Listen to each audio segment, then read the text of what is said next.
Tapi saya ini punya ajaran yang sebetulnya agak sesat tapi masuk akal. Ini saya mohon karena saya memang punya bapak seneng guyon, punya Mbah Mun kiai saya juga seneng guyon. Karena beliau katanya gini, nak kiai ra guyon kok dianggap gak bahagia aja. Sake panitia dikira kurang sangu gitu katanya.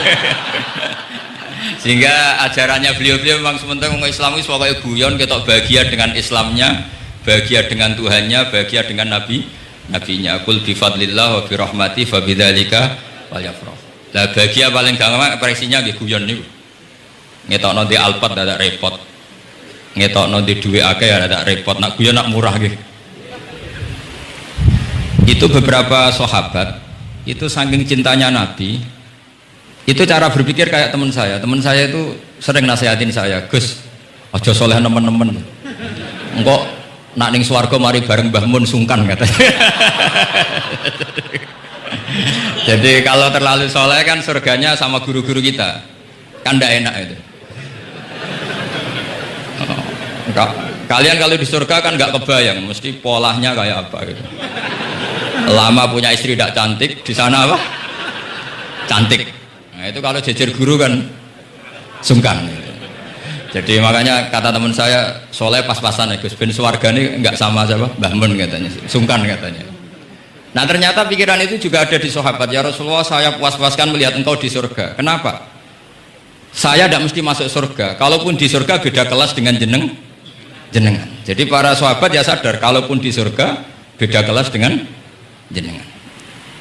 Tapi pelajaran yang kita bisa terima adalah bahwa semuanya itu harus ada amal kita, sehingga Nabi ngendikan fa'inni ala nafsika bikasrotis sujud, maka tolonglah saya untuk mengabulkan permintaan kamu dengan memperbanyak apa? Sujud. Saya akhir-akhir ini sering kampanye tentang sujud. Caranya gimana? Ini sekaligus untuk anak-anak PSQ utamanya karena yang mengkaji Quran. Kata ulama, mentahbib ya, menyenangkan orang kepada Allah itu butuh bayinah. Bayinah itu logika yang kebenarannya itu cara Jawa itu jelas welo-welo, sangat jelas. Namanya al-bayinah. Saya ulang lagi ya, namanya apa? Al-bayinah. Sehingga dengan logika itu orang yang kafir saja menjadi mukmin, yang fasik menjadi soleh, yang soleh bila ilmin menjadi soleh bil ilmi atau bil hujjah. Itu yang disebut Allah, lam yakunil ladzina kafaru min ahlil kitabi wal musyrikina munfakina hatta ta'tiyahumul bayyinah. Siapa itu? Rasulun minallah yatlu suhufam mutahharah. Jadi kemampuan argumentatif itu yang harus kita bela-belain. Saya di sini sangat terhormat karena saya bisa matur di depan Pak Kures. Saya dulu sering baca buku-buku beliau. Jadi saya nggak mungkin jadi pesaing beliau karena saya ini saya ngidolakan beliau, jadi nggak mungkin jadi pesaing beliau. Tapi kalau mutammim ikut menyempurnakan keinginan besar-besar beliau mewujudkan Islamiyah wasatiyah, insya Allah diminta atau tidak diminta harus kita bantu. Harus apa? Nah bayinahnya apa? Bayinahnya begini. Bayinah itu satu argumentasi yang jelas begini. Ada seorang ekstremis gitu, singkat cerita mau ngebom tempat-tempat maksiat. Yang maksiat ini orang-orang Islam juga. Tapi saya tidak nuduh sampean, pokoknya orang-orang Islam juga. Terus ditanya sama orang Islam moderat, andaikan mereka nanti mati dalam keadaan demikian, aina masiruhum, lalu mereka kemana? Ya ilanar, karena mati dalam keadaan maksiat. Terus ditanya sama yang moderat tadi, moderat soleh maksudnya, bukan moderat liberal, moderat soleh. Karena orang kadang salah paham, moderat itu pikirannya terus liberal, tidak, moderat soleh. Terus kata si moderat tadi, akan ada dzalika muradan Nabi, apa umatnya masuk neraka itu yang diinginkan Nabi? Kaget si ekstremis tadi, kebetulan ini ekstremis yang masih mau mikir. Terus enggak, itu enggak yang digedaki Nabi. Kalau gitu ya jangan, kita tunggu tobatnya, kita proses bersama supaya mereka mau tobat. Karena dukhuluhum annar itu tidak muradan Nabi, tidak yang digedaki Nabi Muhammad SAW. Nah cerita seperti ini tentu ada padanannya. Padanan itu artinya kias ya, kias dalam hadis sahih. Saya yakin hadis itu sahih. Kalaupun itu dhaif itu yata'ayyadu bi fatwal ulama, menjadi kuat karena banyak ulama yang fatwakan seperti itu.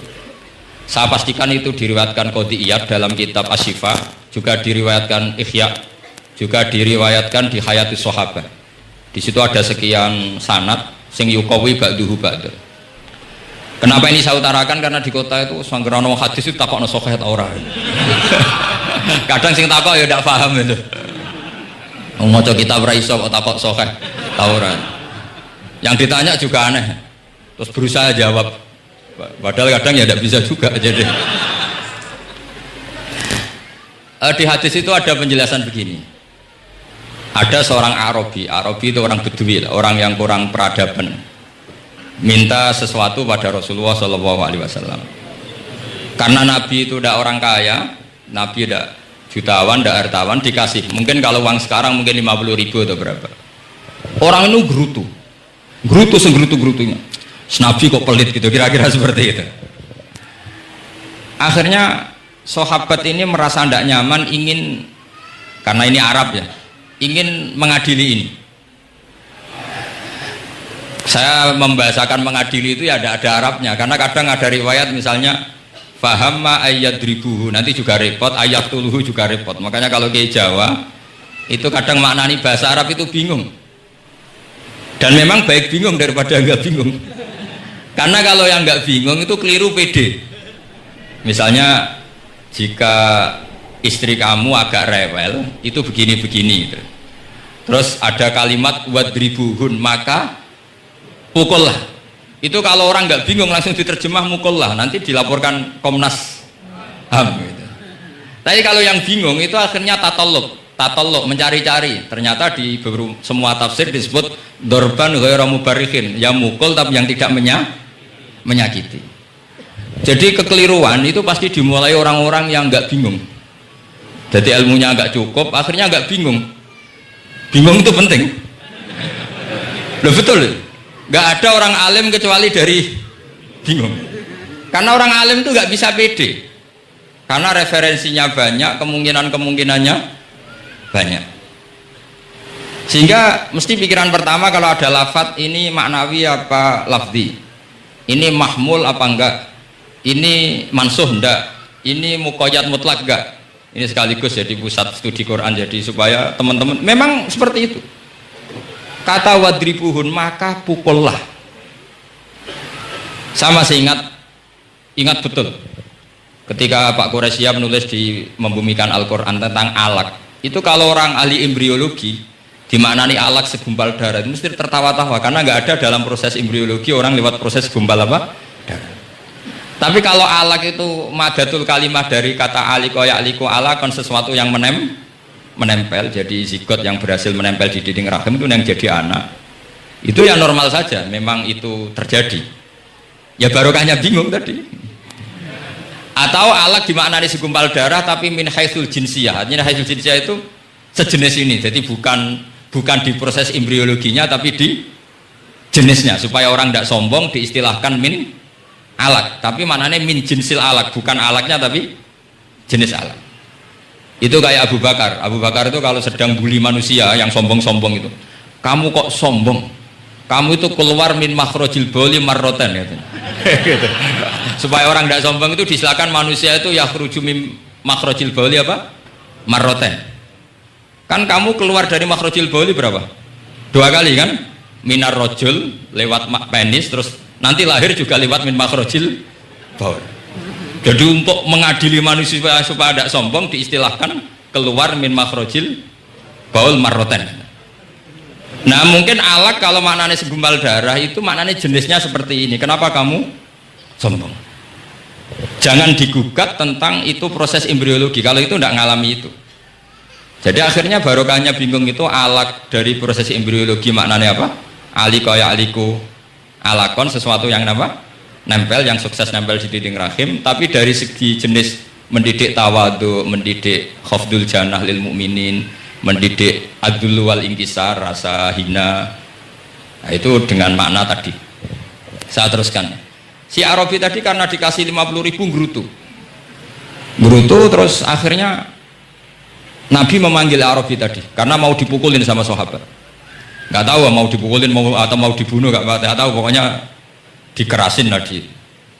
Makanya nggak usah diterjemah. Kalau diterjemah nanti jadi bingung. Terus akhirnya dibawa sama Nabi, diajak masuk, dikasih banyak sama Nabi. Kasih banyak, ditanya sama Rasulullah, kamu sudah puas ya Arabi? Sudah ya Rasulullah. Hebatnya Nabi apa?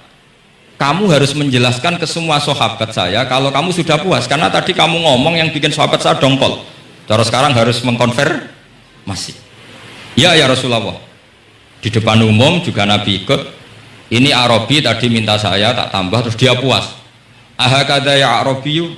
Naam ya Rasulullah, fajazakallahu min khairin wa asyiratin. Dia tegas, naam ya Rasulullah. Nah, pelajaran dari hadis ini adalah kalimat ini. Ini harus diingat-ingat. Setelah Arabi tadi puas, sahabat juga tahu apa pernyataan puasnya Arabi tadi. Nabi ngetikan begini. Masalu hadza, perumpamaan orang ini dan saya itu seperti orang yang punya unta atau sapi atau kambing yang syarodat, yang liar. Fattaba'ahan nasu. Kemudian orang-orang ikut membantu nangkap. Falam yaziduha illa nufuran. Bantuan manusia-manusia ini malah tambah lari karena ini semua orang ini asing. Bagi unta ini kan asing, yang nggak asing kan hanya pemiliknya. Nah, terus kata si pemilik unta tadi, khallu baini wa baina naqati. Sudah, saya tidak usah dibantu. Fa ana arfaku, biasa lebih sayang kepada unta saya.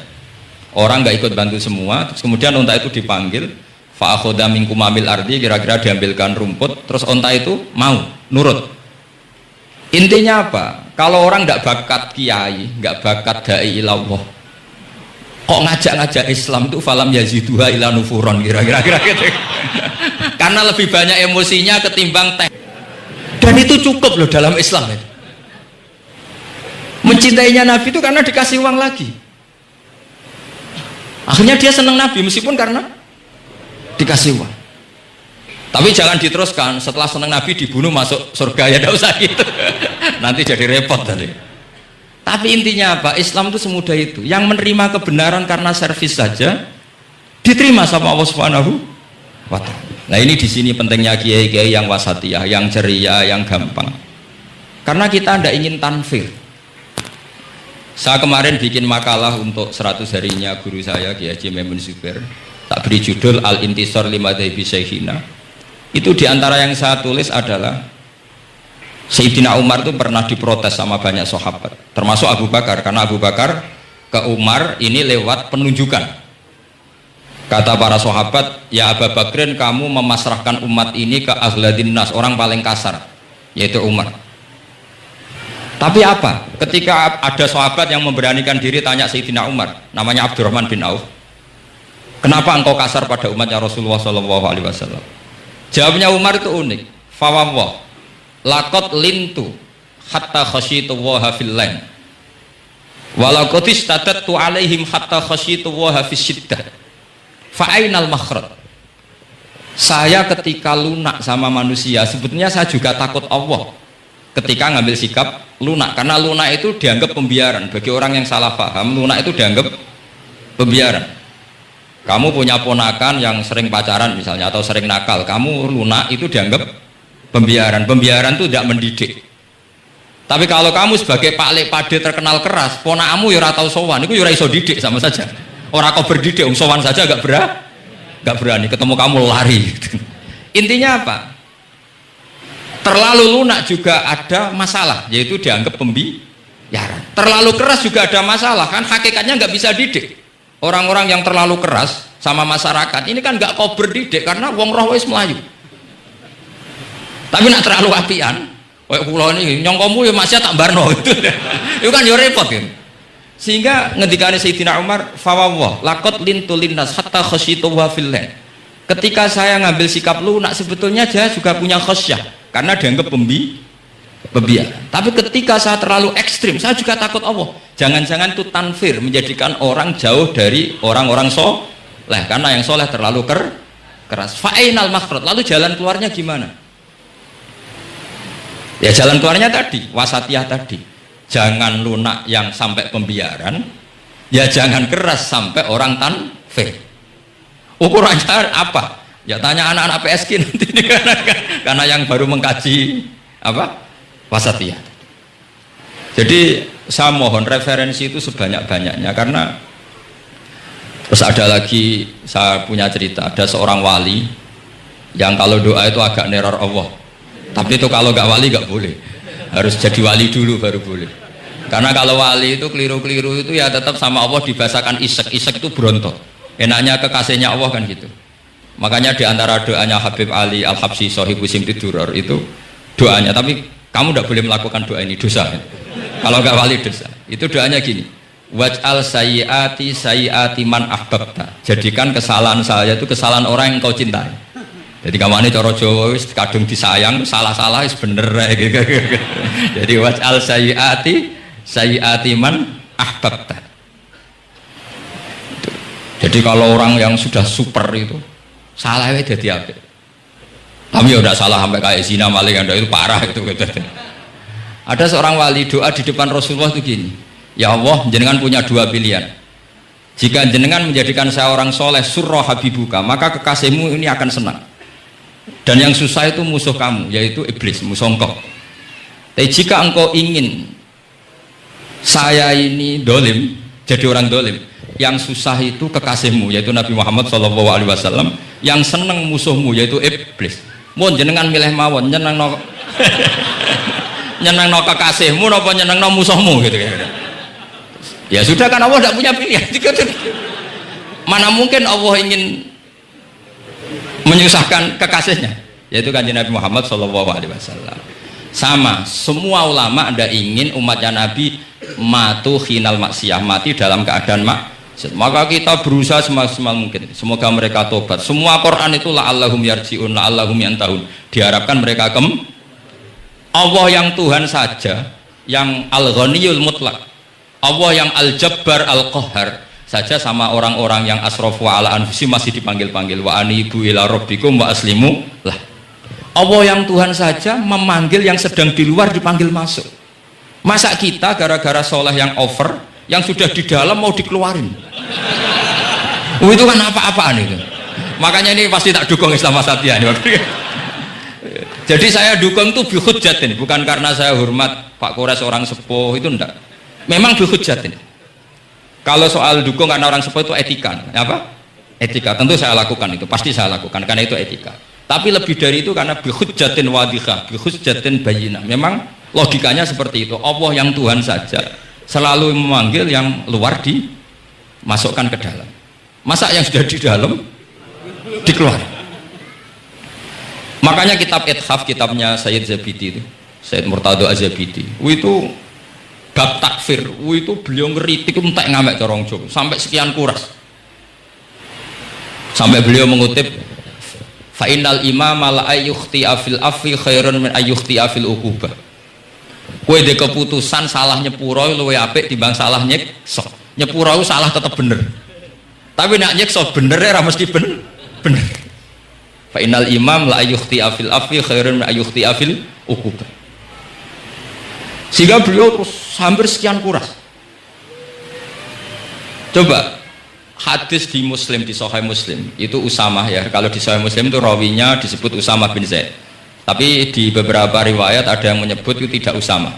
Sehingga banyak syarah mengatakan itu ta'addudul waqi'ah. Memang kejadiannya dialami sekian sahabat.